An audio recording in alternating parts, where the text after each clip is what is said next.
Quand les États-Unis ont massacré nos cochons créoles, quand ils ont détruit nos cocotiers, anéanti notre agriculture, ils ont laissé un boulevard aux producteurs dominicains. Ces derniers produisent des denrées alimentaires qu'ils ne peuvent écouler que sur le marché haïtien. Tellement ces produits sont de mauvaise qualité. Et ils savent bien en tirer profit. Selon le journal dominicain El Caribe, la République dominicaine a un avantage avoisinant les 60% en matière de rapports commerciaux avec Haïti, que je vous cite d'ailleurs en espagnol. Ya llegamos a 1.000 millones de dólares en exportaciones y ellos no llegan a 100 millones. Las importaciones desde Haití son unos 39 o 40 millones lo que ellos nos venden. Esta enorme ventaja para la República Dominicana debe mantenerse y regularizarse, ya que grandes cantidades de empleos y riquezas dependen del mantenimiento de este comercio bilateral, que es todo un campo abierto para futuros proyectos mucho más ambiciosos y que podrían representar todavía mayores ganancias para el país. Félicitations. Comprenez bien, chers compatriotes, une énorme quantité d'emplois et de richesses dépendent du maintien de ce commerce bilatéral avec Haïti, rapporte le journal dominicain. Vous voyez, eh bien, sorte qui bat, imbécile qui pas prend. Sans compter les multiples jus de contrats dont bénéficient certaines firmes de construction dominicaines. Et les scandales de corruption et de malversation auxquels sont liés des politiques et des hommes d'affaires dominicains dans notre pays. Le fameux et richissime sénateur dominicain Félix Bautista, secrétaire alors du Parti de la Libération dominicaine PLB, on se le rappelle, avait reçu plus de 200 millions de dollars de contrats sans appel d'offres par le gouvernement haïtien pour la reconstruction de logements sociaux et des bâtiments administratifs après le terrible tremblement de terre de janvier 2010. Travaux dont la plupart n'ont jamais été exécutés selon le journal américain Miami Herald.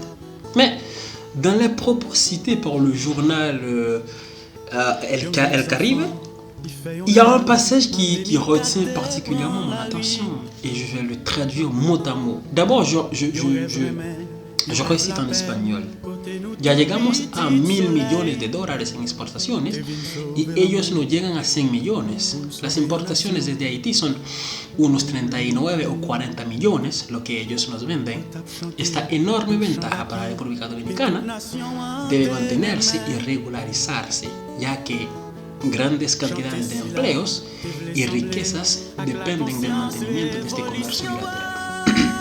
Ce qui se traduit par nous, les Dominicains, exportant jusqu'à 1.000 millions de dollars vers Haïti. Leurs exportations chez nous équivalent à 39 ou 40 millions de dollars. Il nous faut, poursuit le journal, retenez bien ces propos, il nous faut maintenir et régulariser cet énorme avantage parce qu'une grande quantité d'emplois et de richesses dépendent de ce commerce bilatéral avec Haïti. Fin de citation. Alors, ma question est la suivante. Comment la République dominicaine maintenir et régulariser cet énorme avantage qu'ils ont sur nous? Ou en d'autres termes, est-ce que la République dominicaine a intérêt à voir Haïti prendre le chemin du progrès, c'est-à-dire l'indépendance économique et le chemin de la démocratie, et ainsi perdre cette aubaine dont dépendent des centaines de milliers d'emplois et de tant de richesses chez eux, sans compter des centaines de milliers de travailleurs haïtiens dont dépendent des secteurs clés de l'économie dominicaine, tels que le secteur agricole et le secteur immobilier. Mais et si l'instabilité dans notre pays faisait leurs affaires? Et si les Dominicains, eux aussi, avaient leurs mains derrière tout ce qui se passe ici dans notre pays? Ces interrogations, franchement, me laissent très perplexe. Mais aussi, faut-il souligner que ce boulevard laissé par les États-Unis profite tant et plus aux importateurs rapaces du secteur économique haïtien, composé essentiellement de mulâtres et de Syro-Libanais, pour le malheur des petits consommateurs, de notre souveraineté économique et spécialement pour le bannissement du petit paysan, un secteur dont je suis moi-même issu. Et aussi de plus de 90% de la population qui vit sous le seuil de la pauvreté avec moins d'$1 américain par jour. La goutte ne valant plus rien et un taux d'inflation de plus de 24,6%, selon un rapport de l'IHSI paru en novembre 2021 qui s'intitule d'ailleurs « Nouveau pic de l'inflation ». Ce qui fait de nous le pays le plus pauvre de l'hémisphère, à quelques 2 heures de vol d'avion de la première puissance économique et militaire du monde.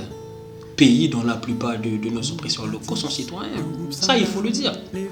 Que ce soit dans le secteur privé irresponsable que dans la classe économique pourrie. Et puis, selon un rapport on ne peut plus accablant de la Banque mondiale en 2020, selon l'indice de développement humain de l'ONU, Haïti est classé 170 sur 189 pays en 2020.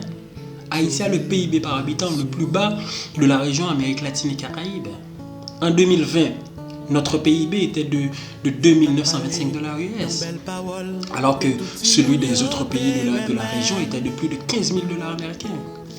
Selon l'indice du capital humain, un enfant né aujourd'hui en Haïti ne deviendra que 45% aussi productif qu'il pourrait l'être s'il avait bénéficié d'une éducation et d'une santé complète.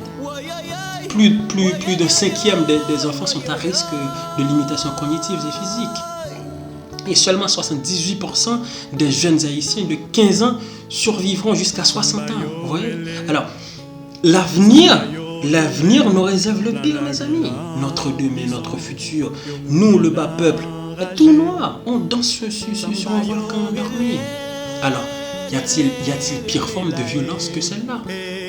Mais non, mais c'est quoi bon sang leur notion de la sécurité? Quand ce n'est pas à notre faim qu'on ne trouve pas à manger, ce que l'on consomme, c'est ce que ces petits bourgeois et nos politiciens refuseraient même de donner à leurs chiens par pure précaution et par respect du droit des animaux, tellement ces produits sont toxiques. Ici, sur notre propre terre, la terre de nos ancêtres, nous, les nègres, sommes traités pire que des chiens. Et alors, mes chers compatriotes, mes chères sœurs et frères haïtiens patriotes, quand est-ce que vous comprendrez que la lutte pour la liberté est perpétuelle et que la sécurité en soi n'est jamais absolue et définitive? Quand est-ce que vous comprendrez cela?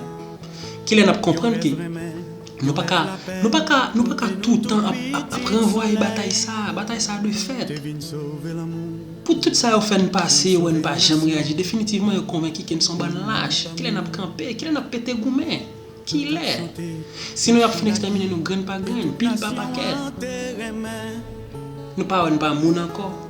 Donc, à l'image de la liberté, la sécurité que l'on désire tant, se conquiert, se défend et se préserve par tous les moyens, y compris par les armes.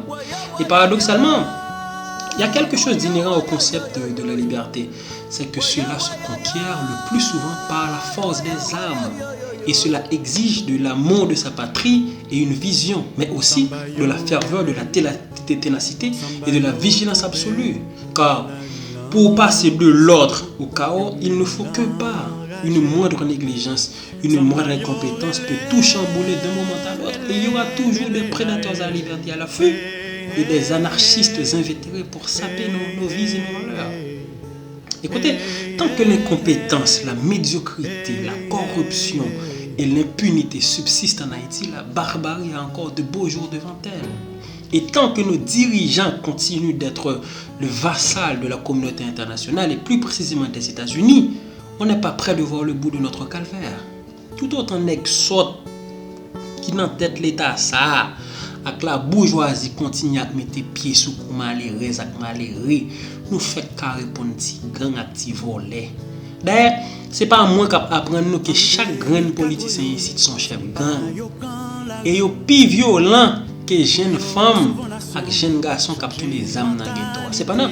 Tout autant nous-mêmes dans le quartier populaire, dans la classe paysan, pas fait un sel, combat pour une bataille en faveur de bon genre d'éducation, avec justice sociale, tout autant jeunesse a arrêté capon, tout autant jeunesse a passé par nous courir, tout autant nous pas camper pour une bataille avec voler qui dans tout secteur dans le pays, tout autant nous pas mourir bien petit ghetto à condamner pour une continuer à manger l'autre.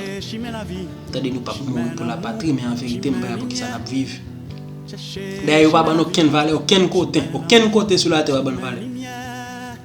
Pour moi, la quête de la sécurité se résume bien à cette citation bien connue du psychologue humaniste Carl Rogers. Il dit ceci: car ce n'est que lorsqu'une personne se sent en sécurité qu'elle a le temps et la force de rechercher l'amour et l'appartenance et de partager cet amour avec d'autres.